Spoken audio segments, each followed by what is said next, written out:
Ok. Bueno, pues ante todo, buenos días. Muchas gracias por la invitación a Patria, a Erika. Eh, He trabajado mucho también como Patricia, también en ministerios laicos, pues trabajo con las clases de Biblia en mi parroquia, yo creo que hace como 20 años, en un ir y venir en la parroquia de San Luis en Miami, pero también he invitado a muchas parroquias de la ciudad, en retiros. Eh, Tengo un grado en teología del San Vincent de Paul Seminario en divinidad y ahora estoy haciendo un doctorado en historia para ponerle pues un sellito a la estudiada, pero me gusta mucho el tema de la eclesiología. Eh, y vamos a hablar un poquito de eso. Yo voy a hacer tratar como en una horita de ponerle un sentido a lo que es la eclesiología eh, y los puntos de vista de los tres últimos papas, como para que la entendamos, ¿no? Para que veamos cómo ha variado el sistema y qué podríamos esperar después de ver un poquito el legado de Francisco, qué podemos esperar para el próximo papa. Entonces, eso va a ser como el esquema general. Eh, y me van preguntando, vamos, como ustedes deseen. Sé que yo voy a poner por acá una presentacioncita y aquí vamos. Entonces yo quiero hablar un poquito sobre la iglesia y como quiero hablar sobre la iglesia me gustaría ver como dos conceptos que se usan hoy en día después del Vaticano II y entonces qué es la iglesia y cómo nos reunimos. Entonces no solo la iglesia como un lugar o un templo, pero también la iglesia como la estructura en donde nos movemos, ¿no? Después del Vaticano II nos hemos quedado con dos imágenes de iglesia. Una que es el cuerpo de Cristo, cuya cabeza es la jerarquía, y otro que es el pueblo de Dios, que es una participación comunitaria. Estas dos han sido casi las teologías que hemos visto. Por lo que veo, todos aquí tenemos entre 25 y 30 años y al verlo nos ha tocado estas imágenes de teología, de eclesiología, un cuerpo de Cristo o un pueblo de Dios. Eh, Durante el Vaticano II se discutieron mucho.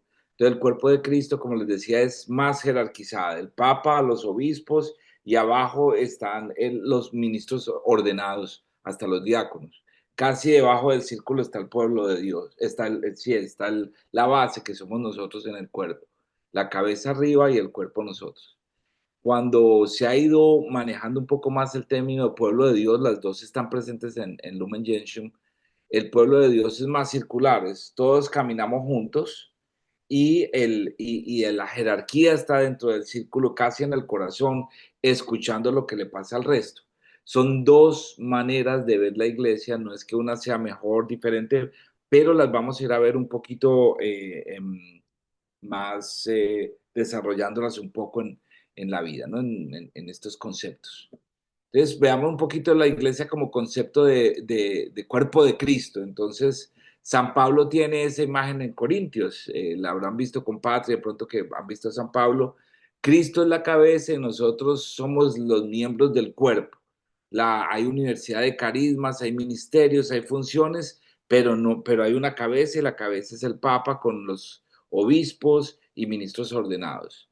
Entonces, la iglesia no es solo sociológica, sino mística, sacramental. Tenemos un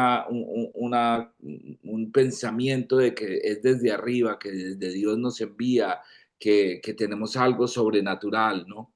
Entonces, la eclesiología clásica, esta imagen fue asumida para afirmar la unidad de la jerarquía, la obediencia a la cabeza identificada con Cristo y el Papa.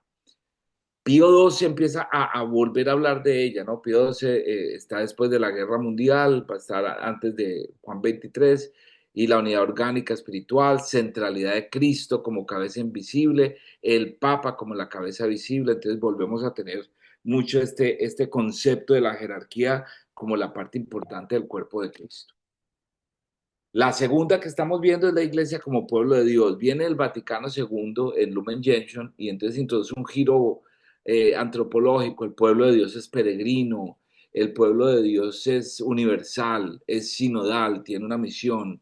Ya voy hablando y ustedes ya están reconociendo algunos papas, por lo menos los tres últimos, ya ustedes los están colocando un poco. Este es un poco más de cuerpo de Cristo y este es iglesia de Dios.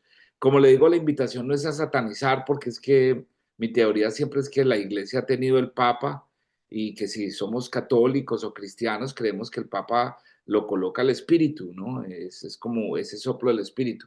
Cuando les hable al final del cónclave les va a sonar muy político, pero siempre creo que al final pues de esto hemos tenido el Papa que necesitamos para el tiempo en el que cruzamos.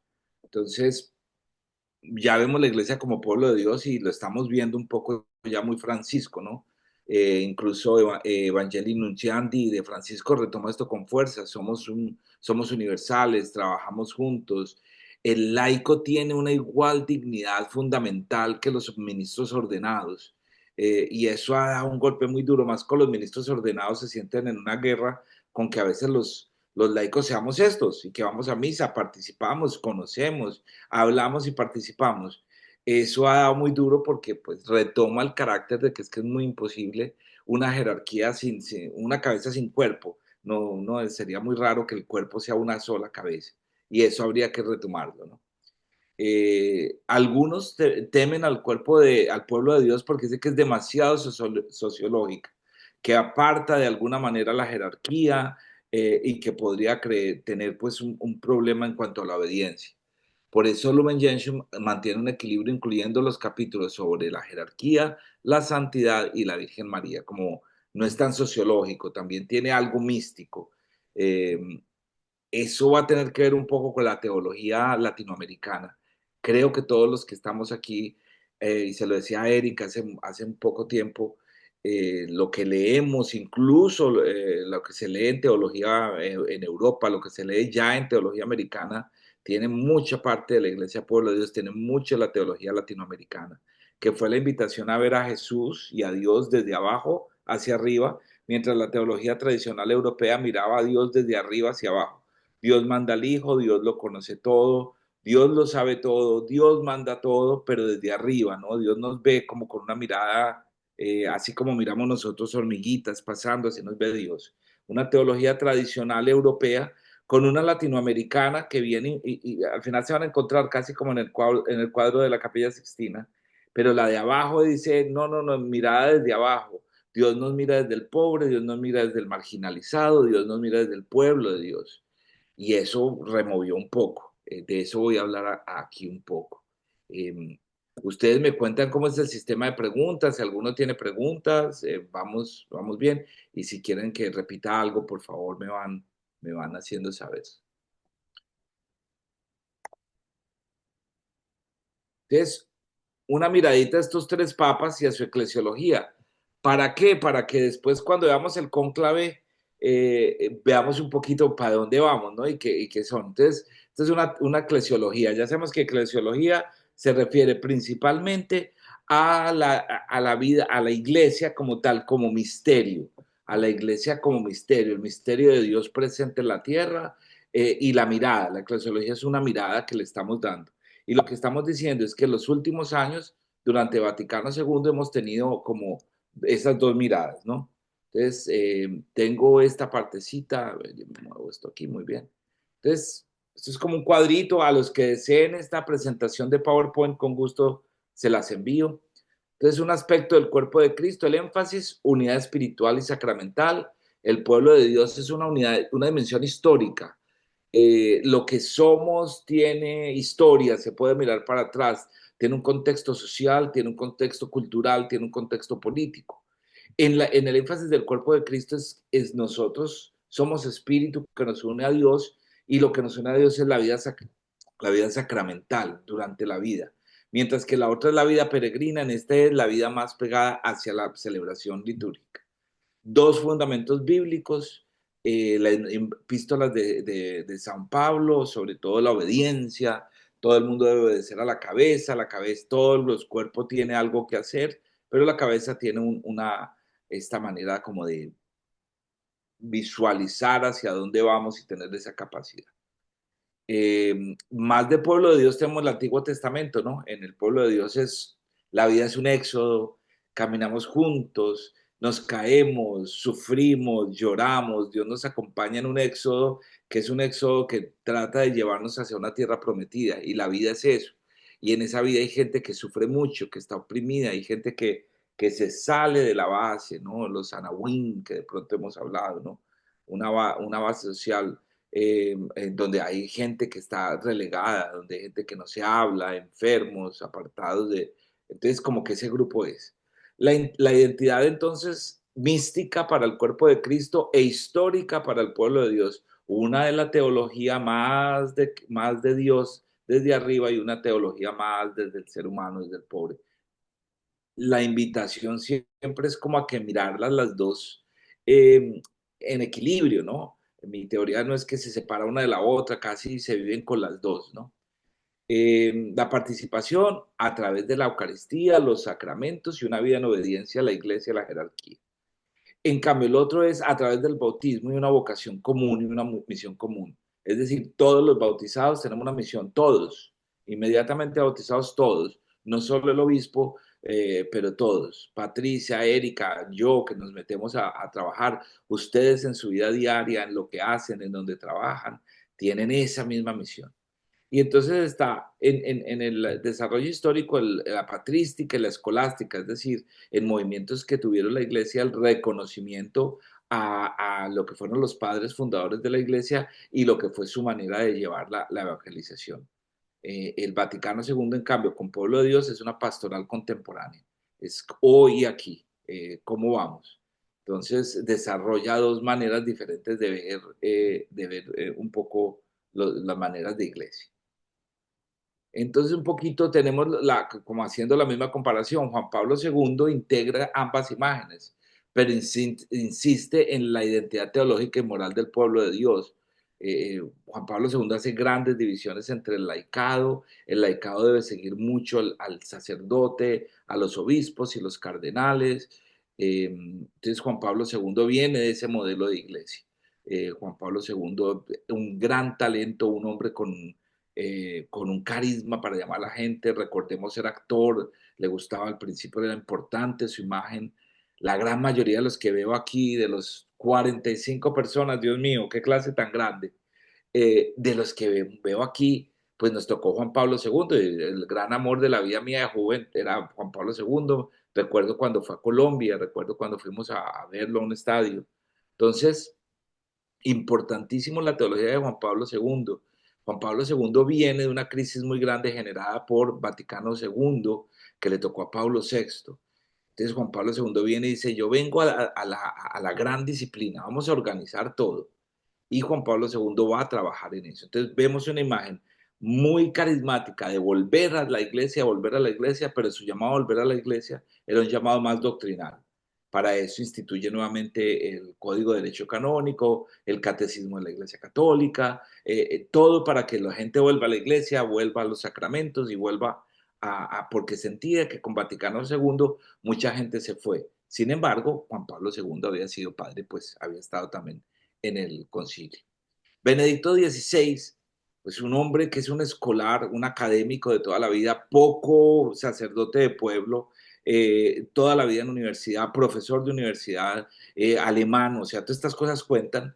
Entonces teníamos a un gran teólogo. Entonces él enfatiza que la iglesia no se autoconstituye, no es hecha por sí misma, sino que nace de un encuentro con Cristo vivo, ¿no? Deus caritas es.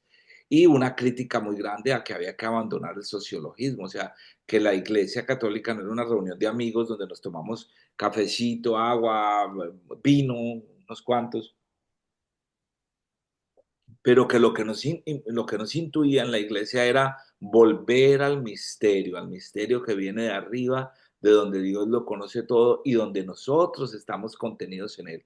Un hombre brillante, hasta su momento, antes de morir, era el hombre teólogo vivo más importante que tuvo, que quedaba de Vaticano II y uno de los grandes padres del Vaticano II. Incluso que mucho de su pensamiento está en Vaticano II, al momento de ponerlo en regla fue un hombre más de iglesia tradicional. Francisco, por en cambio, va a ir a tomar la imagen de pueblo de Dios, el pueblo que camina. Se va a ir por un clave sinodal. Juan Pablo II y Benedicto no preguntaban, hacían. El Papa dado les da eso. O sea, él puede escribir una encíclica, yo puedo decir qué se va a hacer. Juan Pablo dijo no al sacerdocio a mujeres, más nunca, y lo firmó. Francisco no. Francisco tenía ideas propias, pero las llevaba al cuerpo colegiado. Vea, yo creo que podemos que se casen 2 veces las personas y porque al segundo matrimonio vienen más maduros, les podemos dar comunión y podemos ir regularizando las cosas. Pero él lo llevó al cuerpo sinodal y el cuerpo sinodal le dijo, no, no, no, eso todavía no se puede porque algunas razones de tipo local no se va a poder. Juan Pablo II dijo, bueno, démosle a los homosexuales una bendición, no es un matrimonio, pero démosle un reconocimiento de que, pues, que también viven en la iglesia africana le dijo, no, no, no, en África los homosexuales es delito que lleva cárcel.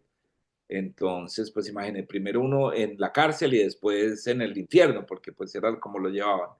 Entonces estaba muy, muy interesante cómo al llevarlo al sínodo, los obispos de diferentes lugares decían, no es el momento histórico. Al sínodo se lleva, ordenamos mujeres al diaconado porque están en la Biblia. Un grupo decía que sí y el cuerpo sinodal le dijo, no es el momento histórico. Entonces, Francisco pudo haber firmado esas cosas como papa en el estilo Juan Pablo II, Pío XII, pero él creía mucho en no, caminemos juntos a ver el momento histórico, a ver qué dice el momento histórico. Entonces se va viendo las diferencias. Como les digo, ninguna creo yo que es superior a la otra, sino que estamos dividiendo diferentes tipos de iglesia. Entonces, Juan Pablo II, iglesia como comunión, unidad jerárquica, identidad católica, él vuelve a tener la importancia del catecismo en el 1992, vuelve a tener el Código de Derecho Canónico que también se había perdido desde 1920. Afirma el papel de María como madre de la iglesia y modelo de fidelidad. El hombre es camino de la iglesia como casa y escuela de comunión. Entonces, un papado largo, un papado que fuimos viendo su transformación incluso física y de enfermedad. Venía de un país que sufrió mucho por diferentes maneras. Polonia ha aparecido y desaparecido del mapa muchas veces, pues incluyendo en las guerras, en la Segunda Guerra mundial, después el bloque comunista de la Guerra Fría, entonces tenemos un hombre que viene de eso. Su mundo y su experiencia cuando él llega es una crítica fuerte al comunismo porque lo ha vivido, porque vivió entre sus garras y esto pues le hizo un hombre muy aliado a los procesos democráticos, al proceso de Valuesa en solidaridad, amigo de Ronald Reagan, de creer que se podía llevar una vida democrática a todos los pueblos. Entonces, era un hombre de su tiempo, es un hombre traído después de la Guerra Fría, después de Vaticano II y un hombre que tenía que venir, un papa que llevó el pontificado a miles de países, ya muy cansado en su vejez, y un amigo personal amante de la América Latina. Entonces, con esas cosas tenemos esa imagen de Juan Pablo II. En Benedicto, la iglesia es la raíz de la verdad toda viene a través de la iglesia y todo está centrado en la liturgia. Benedicto vuelve a colocar las velas frente al altar, vuelve a colocarse toda la ropa, vuelve a colocarse todo unas cosas, no en sentido, el sentido más práctico de Benedicto diría yo era que todo lo bonito viene de la celebración litúrgica. Entonces depende qué es la belleza y la belleza para él, que ha estado tan en la historia de la iglesia, pues se retomaba unos cálices, se retomaba el altar, se retoma a una seriedad, a un amor a la Eucaristía, a un respeto tan profundo que, pues que Benedicto dice, es que todo lo que nosotros tenemos sale de ahí. Entonces, muy interesante. Eh, Después tenemos la iglesia como cuerpo ordenado y sacramental. Benedicto era muy importante en eso, en trabajar en la unidad de fe. Entonces, él tiene Deus Caritas, es que trabaja la iglesia, es un lugar donde se experimenta el amor ofrecido y recibido y ofrecido durante la liturgia. Jesús que se hace todos los días, Jesucristo que se entrega por nosotros, da la vida y está. Y tenemos el más reciente papa, que es Francisco.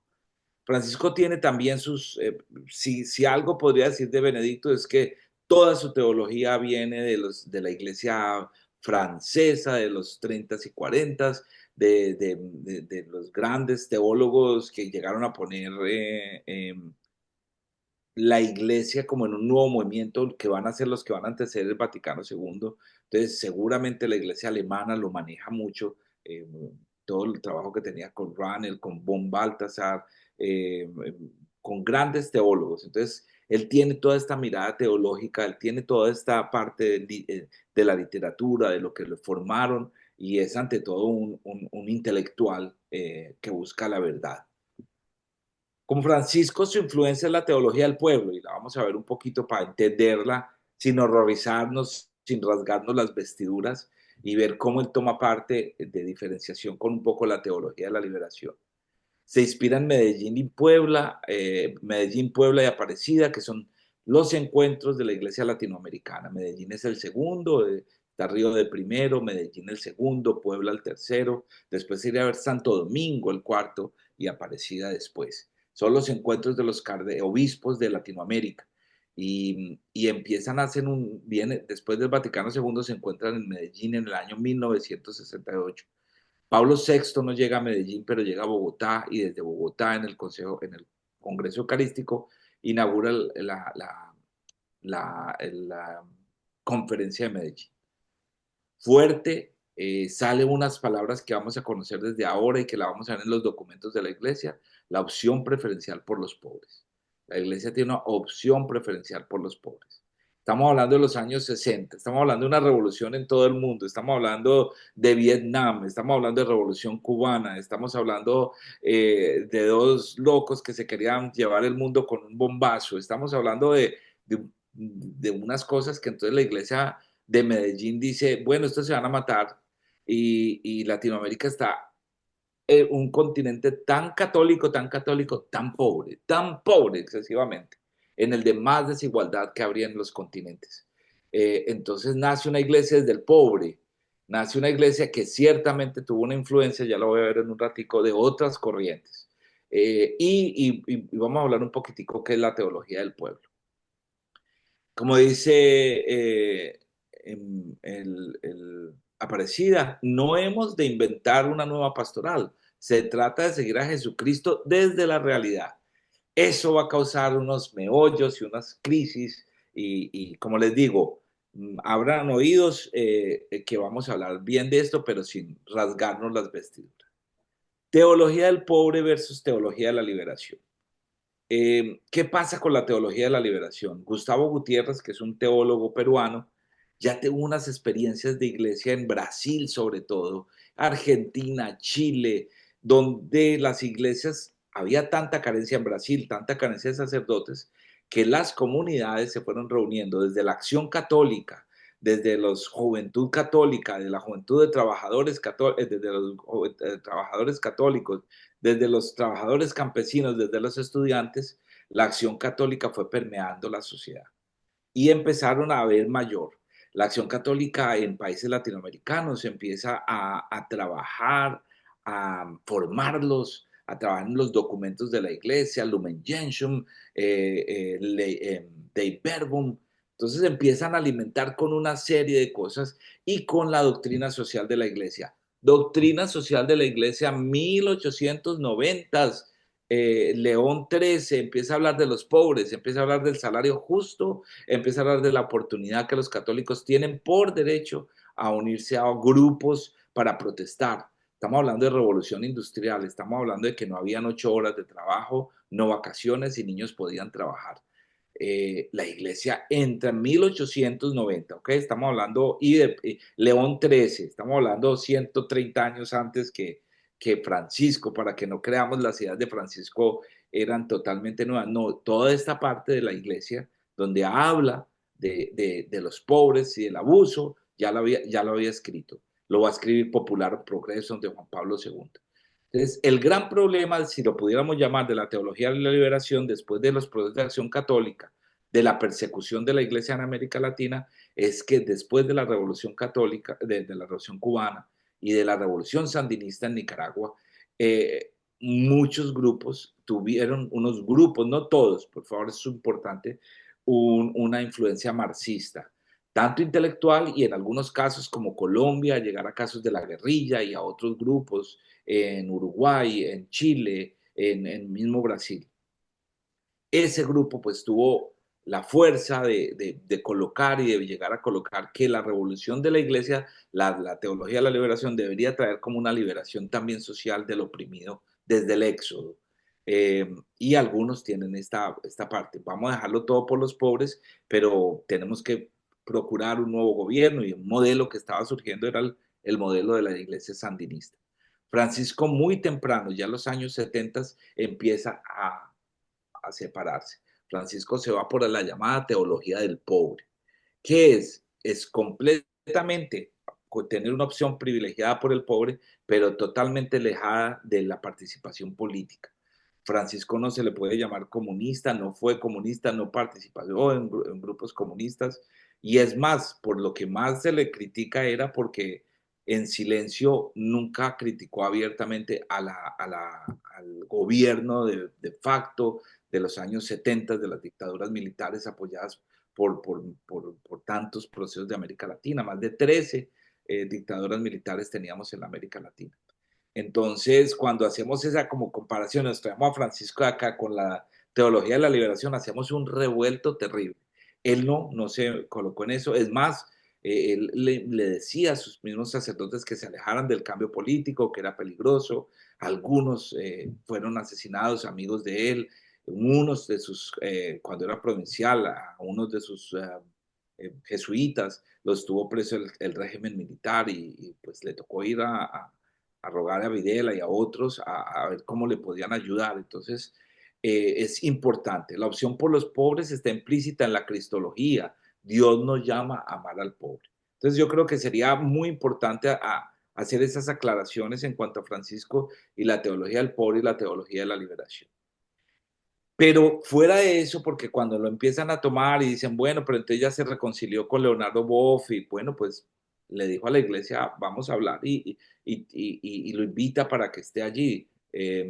Pero el gran cambio de Francisco es la sinodalidad, no es ni la teología de la liberación, porque ya para eso Francisco llamó al comunismo pasado de moda, en el sentido de que pues ese comunismo marxista pues eso ya no dio resultados en América Latina y lo vemos hoy en día. Entonces, dudo mucho que ya haya esos tipos de gobierno, ¿no? Porque lo que a veces tenemos son como dictaduras en los otros lugares. Entonces, ¿qué propone? Una sinodalidad, una nueva manera de ver la iglesia. ¿Cómo? Caminando juntos. Vamos todos caminando juntos. Rompe el clericalismo, creo que eso es lo que más grande entre sus mismos sacerdotes. Yo lo digo a veces en la misma iglesia de nosotros. Yo he visto sacerdotes que en público hablan muy bien de Francisco y que en las casas curales hablan muy mal de Francisco, porque pues el clericalismo es todo aquel movimiento que hace que el sacerdote sea tan santo que el pueblo de Dios no lo es, y hay una separación. A mí me ordenó un obispo y tú no eres nada, en ese sentido, tú no tienes palabra, no que no eres nada, pero no tienes palabra. La sinodalidad es todos tenemos palabra, y yo y tú, porque tú eres bautizado y yo soy bautizado, participamos del cuerpo de Cristo. Tú eres ministro ordenado, pero yo soy bautizado. Y los tres niveles, somos pueblo de Dios, tenemos todos un carisma y todos somos uno con el Papa, los obispos y los garantes de la comunión. Todos somos uno. No, Francisco no cambia nada. Dentro del legado de Francisco no se puede decir que cambió algo de la vida de la iglesia, de documentos de él.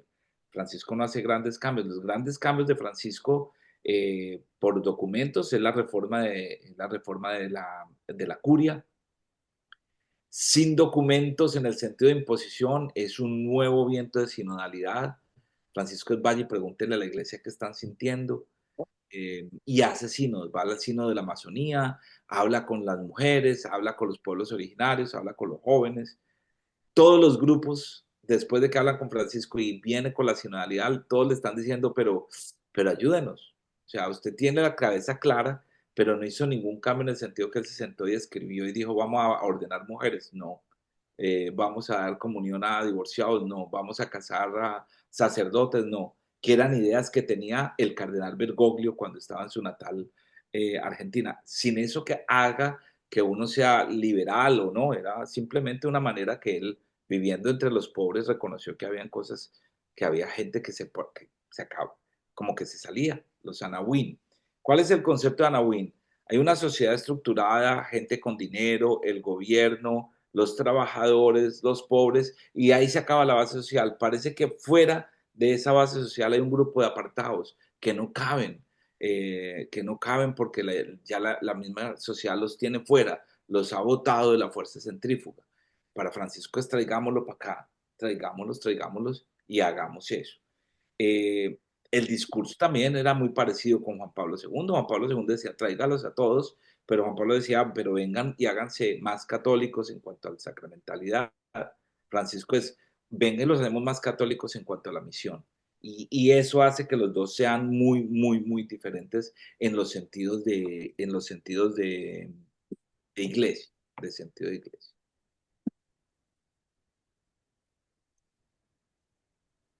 Tengo un poquito de esto, pero quería hacía en un minuto, como para acá, si alguien quiere hacer una pregunta, ¿cómo vamos? Les ha gustado un poquito en el sentido de que nos ponen un contexto, porque el siguiente punto es hablar del cónclave, pero ya con esto nos va a ayudar a pensar qué tipo de iglesia, qué tipo de papa, qué tal estamos hasta aquí. Excelente, muchísimas gracias. Muchas gracias. Chévere que así estemos. Es un poquito, yo les mando también si van a tener esto grabado y yo les puedo enviar a todos el PowerPoint. Entonces voy a seguir con el pedacito y ya entramos también en cónclave, ¿no? Entonces, que me fui de aquí. Entonces, los documentos de Francisco, que son muy Evangelio Gaudium, Iglesia Misionera, Laudato Si, Ecología Integral, este es otro cambio de Francisco, hay que cuidar la casa común, pero pues es que todos nosotros, yo creo que todo el mundo, pero los latinoamericanos somos muy obsesivos con el aseo, con la limpieza, con mantener la casa bonita, pero también como no tenemos de todo, también era a cuidar lo que tenemos de muchas maneras, ¿no? A no botar comida, a cuidar lo verde, a cuidar el mar, a limpiar, pues conceptos muy básicos que tenemos desde nuestro catolicismo, desde nuestras mamás y papás. El amor es la yeteía, el acompañamiento espiritual, la amazonía, los pueblos amazónicos, los pueblos originarios, la preocupación por acabar con el pulmón del mundo, con la Amazonía, por cuestiones económicas. Tanto Juan Pablo II como Benedicto y como Francisco, los tres hablaron pestes del comunismo y pestes del capitalismo rampante. ¿Qué quiere decir el capitalismo rampante? Aquel donde no es que simplemente yo tenga lo que necesito y vivo una vida buena y tengo mi propiedad privada, pero además de que tengo que matar al otro para tener más y tener más y tener más. Los tres hacen este crítica. Fratelli tutti es que somos hermanos, que hay que respetar al otro, que el otro puede ser diferente, pero que hay que tenerlo, respetarlo. Predicate Evangelium es la reforma que les hablaba de la curia y el proceso sinodal que lo hemos vivido todos con Patricia, con Erika, que hemos estado hablando en las iglesias, que nos dimos el lujo de hablar lo que nos gustaba y soñar una iglesia. Es bonito. ¿Cómo se nos muere ahí Francisco? ¿Cómo nos llega ahí Francisco? Pues creo que pues esa es la pregunta que nos vamos a hacer ahora. Entonces, un poquito la diferencia, Juan Pablo II, comunión jerárquica, cuerpo de Cristo, el reto pastoral, la unidad de la diversidad. Benedicto XVI, iglesia como verdad encarnada y litúrgica, cuerpo sacramental. El reto de él fue el relativismo. Todo es relativo, no sabemos si Dios existe o no existe, pero no participa en el mundo. Eh, Benedicto lo critica mucho el sociologismo de la iglesia. Y Francisco, iglesia como pueblo en salida. No, esto no es un club exclusivo. Usted no entra a ser católico para ser un grupo exclusivo. Usted entra a ser católico para ir a salvar al mundo. Y salvando al mundo, salvando al vecino, a la mamá que usted cuida, al amigo que usted llama, a la gente que usted está cuidando, porque todos cuidamos de alguien y tratamos de ayudar. Pues haciendo eso, damos la vida por ellos y si Dios quiere, nos da la vida eterna. Entonces ahí se escucha, una escucha activa, el otro porque sufre, la participación y la reforma desde adentro. ¿Quién soy yo para juzgar a cualquiera de mis hermanos? No. casi la pregunta del Salmo, ¿y qué es el hombre para que te fijes en él? Si a mí Dios me ha llamado, ¿cómo es posible que no llame al vecino? Entonces, dentro de ese será como el legado. Entonces, hablar un poquitico del cónclave, que sería como la parte que nos toca hoy. Eh, entonces, muere Francisco y viene la llamada al cónclave. Estamos en los días de luto, en los 9 días de luto, se hacen unas grandes misas por él, y entonces se llama lo que se llama la sede vacante. El cardenal Camarlengo, que es un americano en este caso, Ken Ferrell, él lo que está haciendo es llama a la iglesia y le dice, bueno, está la sede vacante. Durante estos días, los cardenales se están reuniendo en algo que se llama la congregación general. Y después, durante sus encuentros, están preguntándose qué tipo de mundo tenemos y qué tipo de papa necesita el mundo. Esas son las preguntas que están haciendo toda esta semana. Hace 13 años, Francisco dio una de las charlas y se siente que ese fue uno de los momentos que le puso el spotlight, la luz del escenario Francisco. Y Francisco habló de la necesidad de una iglesia por los pobres y de un cambio radical en una iglesia por los pobres. Eh, Sin embargo, era eh, la gente que lo fue conociendo sabía que era un hombre que vivía en las villas, que montaba en bus, no muy buenas relaciones con los Kirchner, realmente estaban malas, una crisis grandísima en Argentina. Él mismo había trabajado para que hubiera una mesa de unidad y conversación. En el TDU no se hacían caras y si podían no iban. Así que era muy imposible cuando la gente dice que es amigo personal de los Kirchner, no lo era. Y tuvo esos momentos muy difíciles también con ellos. Vemos la imagen de Kirchner cuando lo ve por primera vez, la esposa, y le dice, pero no sé cómo, te tuteo, no sé cómo hablarte, te toco, o sea, venían de relaciones muy difíciles, pero lo que es la política también se ve eso. En un cónclave, que es la elección del Papa, y se llama cónclave porque es con llave, hasta el año 1000 Ay, aproximadamente, si pueden poner en mute, ok. Eh, Hasta el año 1900 después de Cristo, el obispo de Roma lo elegían los obispos que habían cerca a la iglesia romana y ellos elegían al obispo de Roma. Fue en 1200 aproximadamente, 1100, 1200, que dicen, no, vamos a elegirlo por medio de los cardenales, vamos a llamar a los cardenales. Y pasa uno de los conclaves más largos de Viterbo, que es, no los, sé. los encierran, eh, porque se demoraron casi 3 años en elegir a un papa, los encierran, les quitan el techo, le quitan la comida, y los encierran y dicen, no, hasta que no tenga nuevo papa, no van a salir de allí. Entonces, por eso se llama conclave, con llave, se encierra, ¿verdad? Listen, someone by the name of Fechner in a beige Nissan is coming to pick me up in a few minutes, please. Thank you. Matilde, Yeah. Matilde, ¿puedes poner en mute? Ah, ok, yo puedo poner a Matilde en mute. Ok, perfecto. Entonces lo que tenemos en ese caso es que los llaman a Roma. Antes se demoraban mucho, es más, hubo cardenales en la 1500, 1600 de la América Latina que querían llegar al conclave. Primero no podían, pero decían que los europeos no querían que ellos llegaran, ¿no? Entonces les hacían imposible que llegáramos los indios de las Indias, llegáramos al cónclave.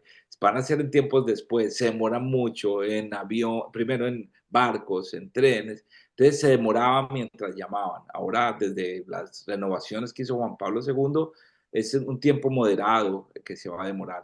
Nosotros lo vamos a empezar el 7 de mayo. Entonces va a contar el color de la piel, la edad, el idioma, la ideología, el país de procedencia, todo eso se va a poner junto. Todo eso se va a poner junto. Pues ya hay un poco, ¿no?, de gente que me ha hablado del Papa Negro y que si va a ser negro se va a acabar la iglesia. Y yo le digo, hasta el racismo llegando ahí, pues no, o sea, hay importantísimos cardenales negros que pueden llegar. Entonces también está, algunos dicen, ¿qué tipo de iglesia necesitamos? ¿Quiénes van a llegar? De los 242 cardenales, solo 135 pudieran votar y ahora vamos bajando al número a 133, 132. Algunos por edad se están retirando, por enfermedad.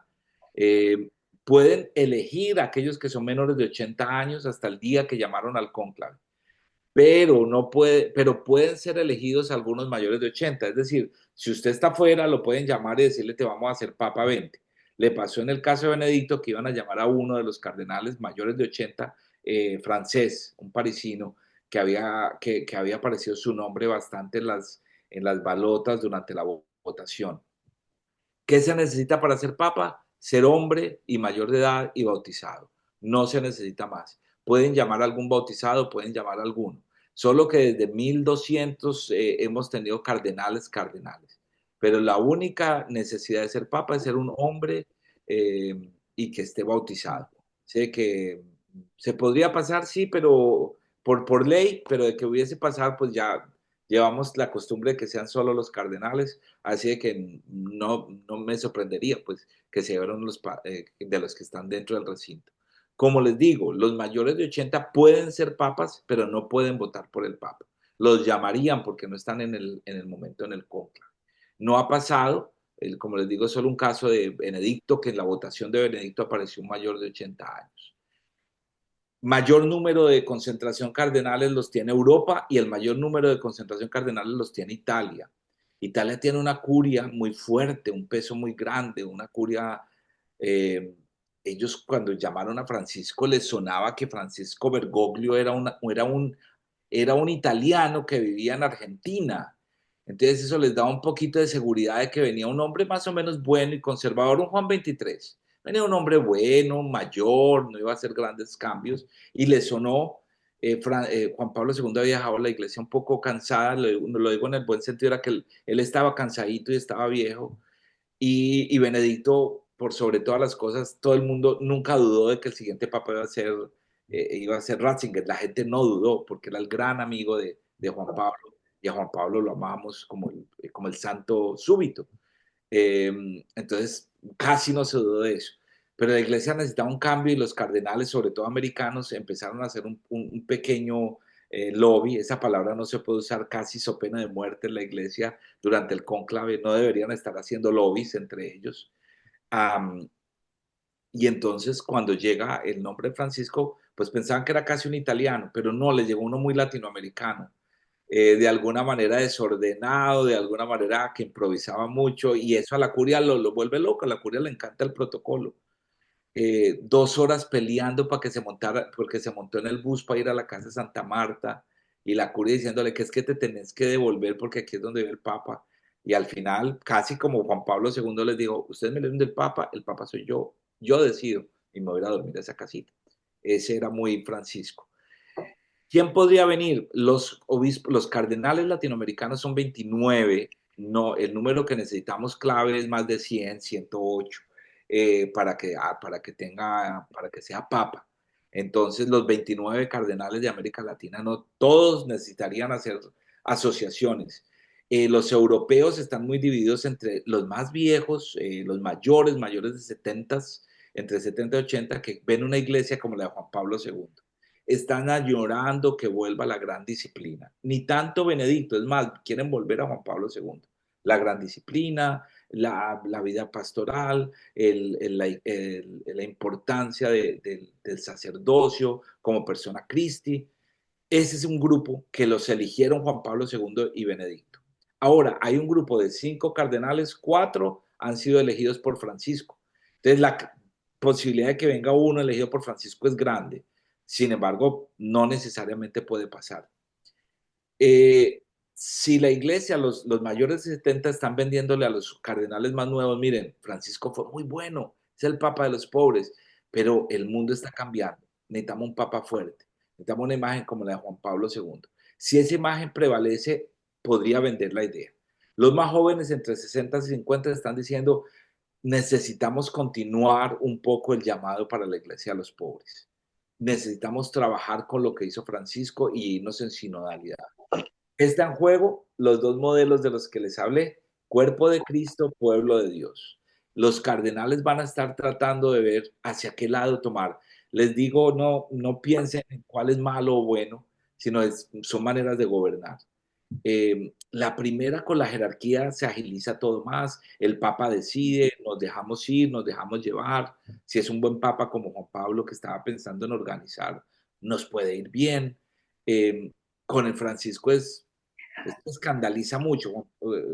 Francisco escandalizó porque casi le digo a la gente que, que todo el mundo puede ir al cielo, o sea, eso escandaliza mucho. En una iglesia donde nos encantaría ver unos cuantos en el infierno, pues que él diga, no, no es que todos, y al final venga que todos vamos a ir allá, eso va muy fuerte. Entonces creo que una de las grandes fuerzas que la misma iglesia suya no quería Francisco es que les escandalizaba que en la iglesia hubiese, no sé, que nos encontráramos, no sé con qué tipo de gente en el cielo. Eso es un gran escándalo. Pero a pesar de ese gran escándalo, ustedes que son hermanas y hermanos biblistas con Patricia, pues ese es que era el escándalo de Jesucristo, ¿no? Juan Pablo II hizo sus llamados, sí. Juan Pablo II lo recuerda en San Francisco abrazando personas con SIDA, ya SIDA, la parte final del HIV, diciéndoles, ustedes son el corazón de la iglesia. Ya Juan Pablo tenía el llamado. Francisco lo que tiene es el caminado. Viene una iglesia pobre, con zapatos pobres, con gafas de pobre, sí que no le gusta el gran rito. Entonces seguramente se van a tratar de buscar. ¿Quién puede estar entre los dos mundos? El cardenal Parolín puede estar entre los dos mundos. Elegido por Francisco, un cardenal de los pobres, pero un gran diplomático. O sea, podía dar a los dos una gran importancia. ¿Quiénes son los archienemigos de Francisco? Ciertamente el cardenal Burke de los Estados Unidos, que escandalizó y dijo que Francisco estaba prostituyendo la iglesia, o por ese llamado.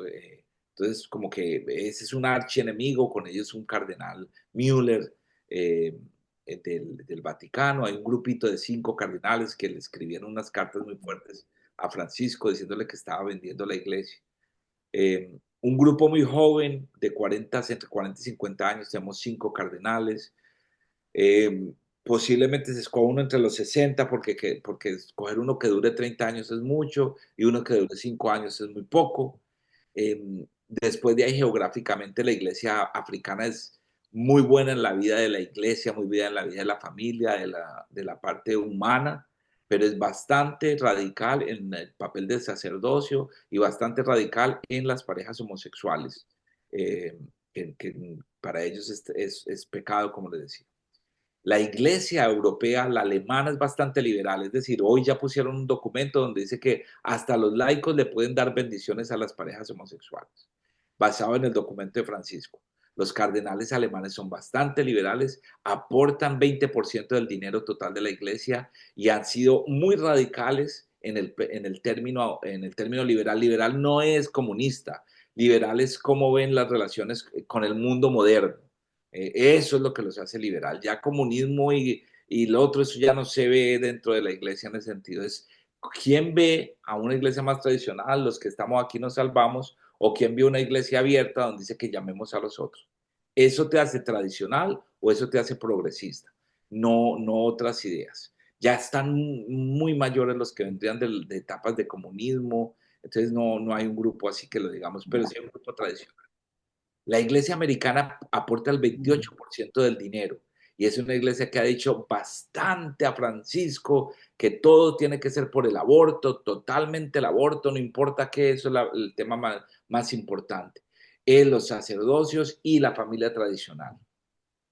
Y la iglesia asiática no hagan mucho escándalo porque está creciendo, pero es una iglesia también de los pobres. Entonces, en la iglesia filipina está Tagle, que como ahora está pasando, les van a empezar a llegar, depende de sus maneras de ver la iglesia, por Instagram o por YouTube, les van a empezar a llegar imágenes de él. Entonces ya habló de los jóvenes, ya habló de los matrimonios gay, ya habló de tomarse vodka, entonces ya esto ya escandalizaba a gente.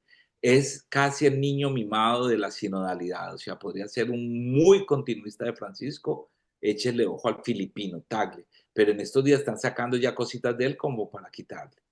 De Parolín, que hubo escándalos económicos que no fueron suyos, pero su subsecretario los tuvo. Entonces están diciendo que habría que tener cuidado con él. Entonces, cada iglesia está buscando uno. Y la iglesia latinoamericana se está definiendo a ver hacia qué lado, cuál es el perfil. ¿Qué nombres hay? Entonces ya le dije, Parolín, Tagle, hay uno que es poeta, el portugués, bastante bueno y muy pro educación. Tenemos entre los americanos, podría estar el de Chicago, que además trabajó en Iglesia de Perú. Eh, de los latinoamericanos muy poco. Algunos dicen que ya nos tocó el turno y que ni será jesuita y que ni será ni latinoamericano porque ya nos tocó. Pero cuidado, dos números grandes de los grandes católicos del mundo están en el continente latinoamericano, están México y Brasil, donde todavía los números son muy altos, las iglesias muy grandes.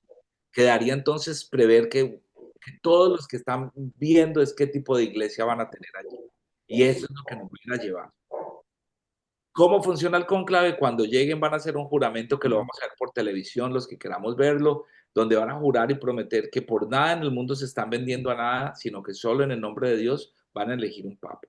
Se cierran las puertas, extra omnes, todo el mundo sale de allí, solo van a quedar los cardenales y van a haber 2 sesiones en la mañana y 2 en la tarde, cada día.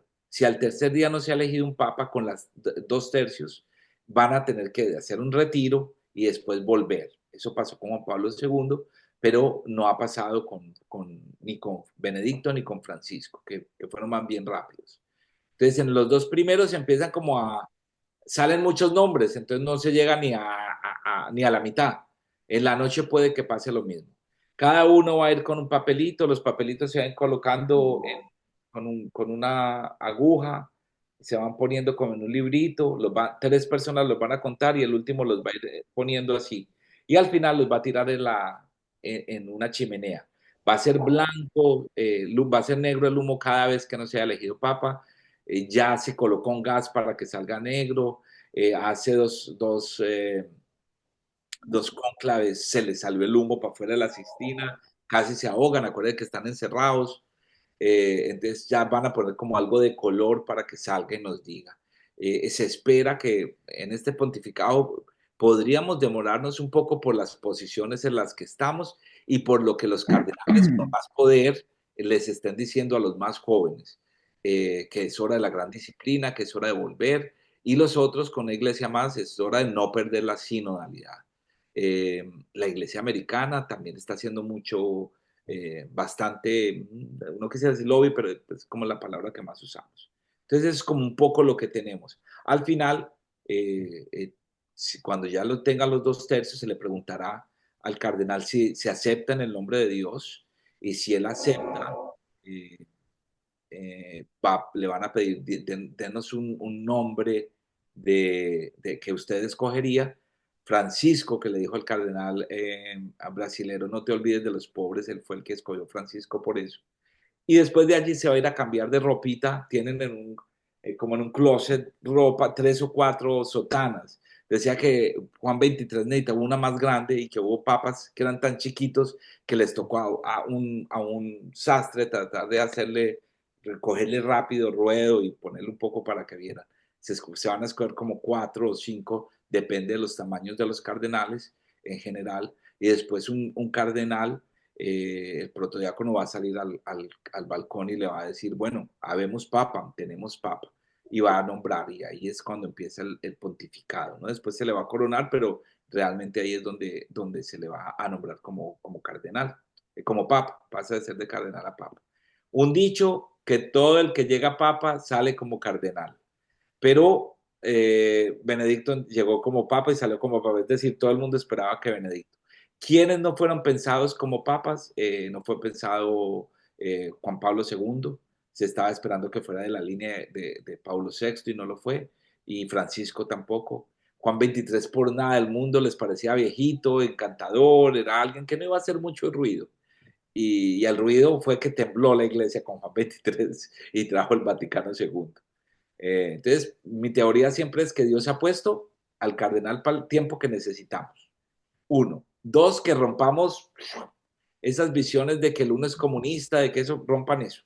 rompan un poco más al sentido eclesiológico, cuál va a ser más cuerpo de Cristo, cuál va a ser más pueblo de Dios, cuál más tradicional, basado en los sacramentos y la vida doctrinal de la iglesia, y cuál más misionero, salido hacia afuera.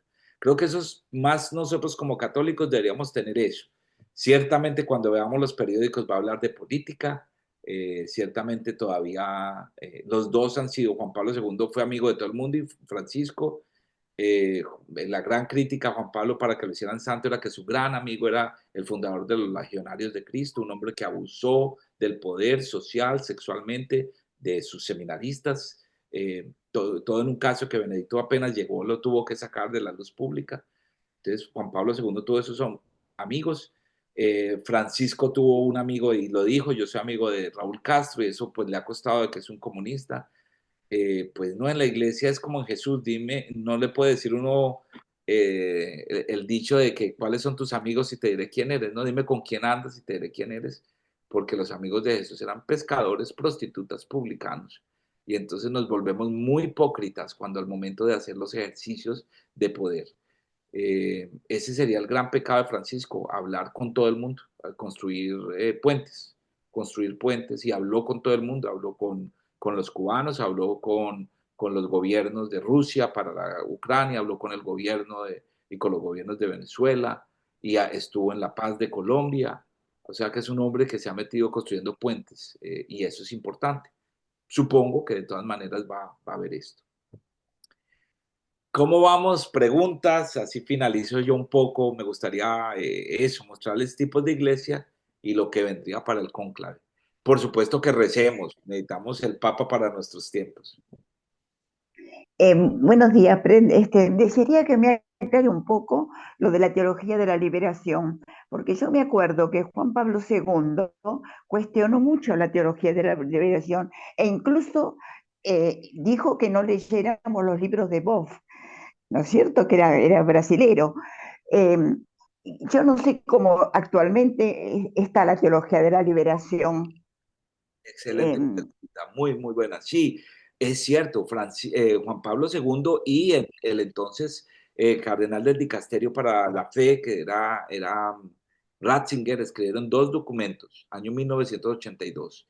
Uno sobre la teología de la liberación, diciendo que era muy bonito el amor que tenían la teología de la liberación por los pobres, pero que se llevaba tan hacia la tierra, hacia lo histórico, que se olvidaban del misterio de Dios, que se acordaban tanto de la humanidad de Jesús que se les olvidaba la divinidad de Jesús, y que uno de los grandes peligros fue que la teología de la liberación utilizó teorías marxistas en la concepción de la teología como tal. Es decir, la búsqueda de que hay un gran problema de clases, de opresión. Entonces Juan Pablo II sí lo hace. En el año 79 viaja a Nicaragua y regaña a Cardenal, que era secretario de Educación, no un cardenal, sino de apellido Cardenal, y le dice, ¿usted qué está haciendo aquí?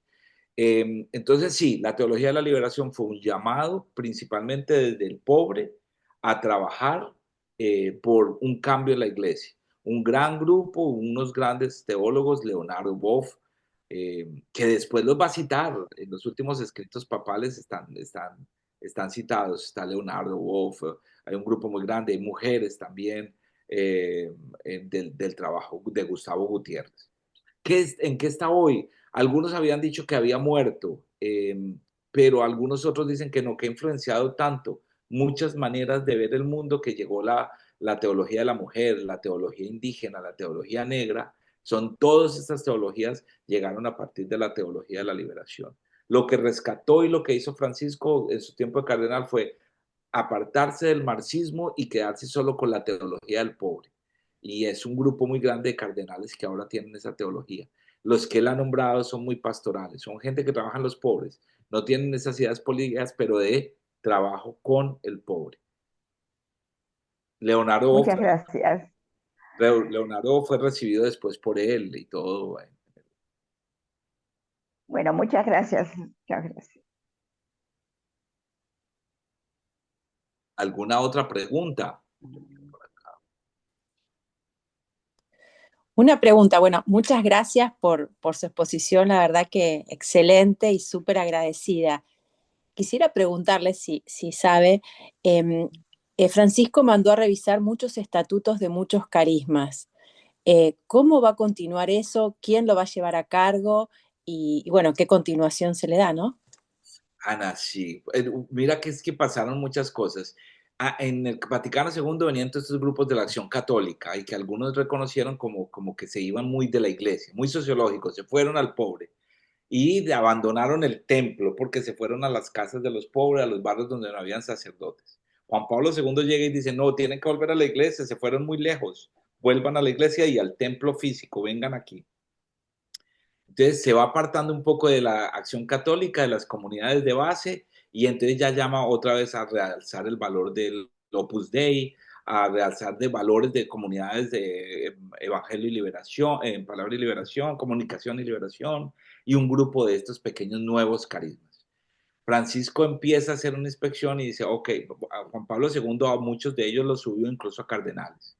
Francisco vuelve a hacer una renovación y dice, no, no, no, todos deben pertenecer a los grupos de institutos y de ahí nos vamos a guiar. Lo sorprendente es que esta mañana el Opus Dei ha escrito que va a parar la reforma que había pedido con Francisco hasta que no haya nuevo papa. Hoy precisamente sale en Senate, por si lo quieren leer. Eh, pues Francisco les había pedido lo que en sinodalidad, él les dijo, mírense ustedes, vuelvan a las raíces de sus fundadores y ustedes mismos empiecen a ver hacia dónde se fueron y qué pasó. Y a partir de ahí la invitación a la renovación. Entonces, todo queda en veremos. Depende el nuevo papa cómo puede llegar y como los mismos institutos tienen de alguna manera como su independencia. Sin embargo, a manera de Vaticano, la reforma sí fue puesta en marcha y entonces ya los institutos no pertenecen todos a la evangelización y pertenecen a los institutos religiosos y carismas y entonces ya de todas maneras tienen unas directrices. Habrá que ver con el próximo cómo podría ser. Gracias.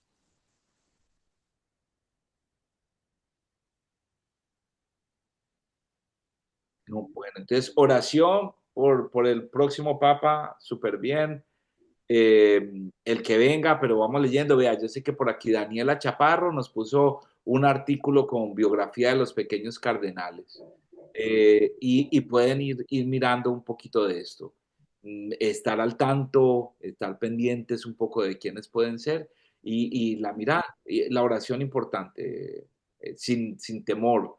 Necesitamos un papa profético, necesitamos una voz profética. Francisco fue capaz de hablar de los inmigrantes como sin dolor, porque el mundo no todo, no solo Estados Unidos sufrimos mucho de eso, pero el mundo hacia abajo de Venezuela hacia todo el cono sur, desde África todo hacia arriba, hacia Europa, desde Centroamérica arriba hacia Estados Unidos, el Asia. Entonces tenemos unas migraciones muy grandes y un mundo muy xenofóbico.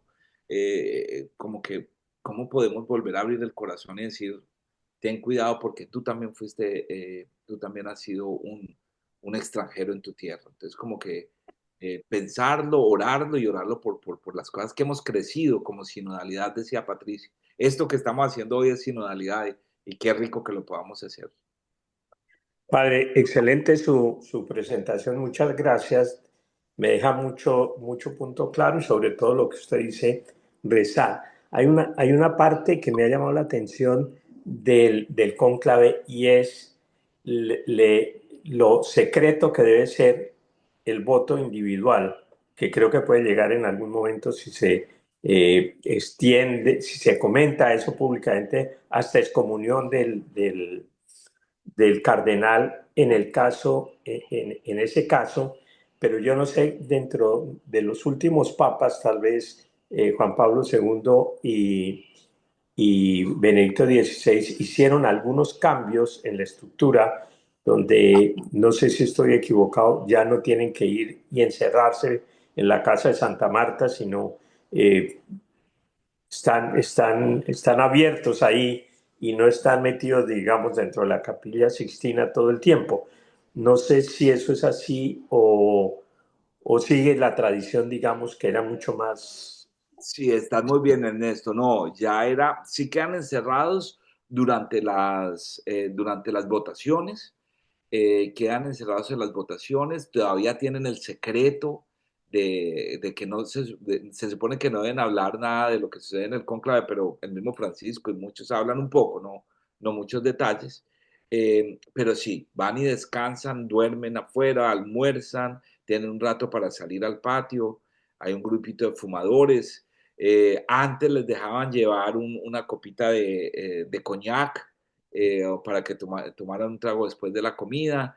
Entonces, sí, estas partes se cambiaron un poquito más, pero siguen muy apartados. No deberían tener contacto con el mundo, no deberían tener contactos con sus teléfonos celulares, y solamente un papa podría, el secretario del Camarlengo, informarle de lo que está pasando afuera al Camarlengo que está adentro encerrado.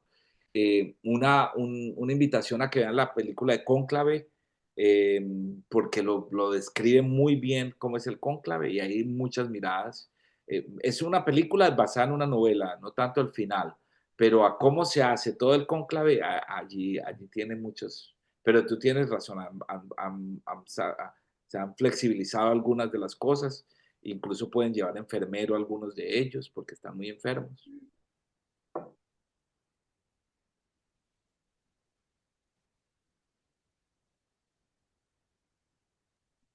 Excelente clase, padre. Dios los bendiga. Muchas Muy gracias. claro No, para mí. yo no soy padre, pero soy laico como todos ustedes, sino que llevo muchos años estudiando.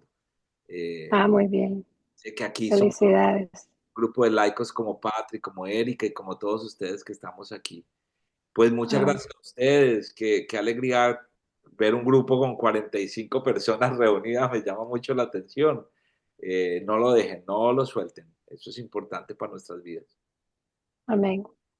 Gracias, padre. Bueno, pues muchas Muchas gracias. gracias. ¿Es Lo posible importante es que tener la Patricia no nos grabación de este suelte, ¿no? video? Lo importante es que Patricia no nos suelte a ninguno. Ella me dijo que ya para la próxima ya vuelve.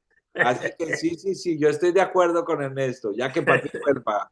Y sí, ellos me pidieron más por hoy y yo les dije, bueno, en lo que podíamos hablar un poco de la teología, de la eclesiología de los papas y lo que hicimos, que el ejercicio resulta. La presentación sí se la voy a pasar a Erika para que les envíe a todos y esta clase también la van a subir al curso que En ustedes YouTube. de YouTube. Pues un abrazo muy grande para todos. Muchas gracias a usted por Gracias. la claridad que nos da. Gracias. Un Muchas placer. gracias. Espectacular. Muchas gracias. Bendiciones. Gracias a todos. Gracias, mi niño. Y beso, Olguita. Y es que Muchas gracias. lo más lindo para mí fue que no hay que juzgar a nadie, sino que cada papa va de acuerdo al tiempo en que estamos. Esa fue mi mayor enseñanza y poderle decir a la gente que está criticando que todo viene del Espíritu Santo de acuerdo a los tiempos que estemos pasando. Qué lindo. Aunque luciera muy político, yo sigo creyendo que el espíritu sopla. Y entonces Amén. Así es. estoy de acuerdo con. Gracias, Grimón. Nos vemos. Bendiciones. Gracias. Besito. Besito, bye. Nos vemos. Gracias. Gracias.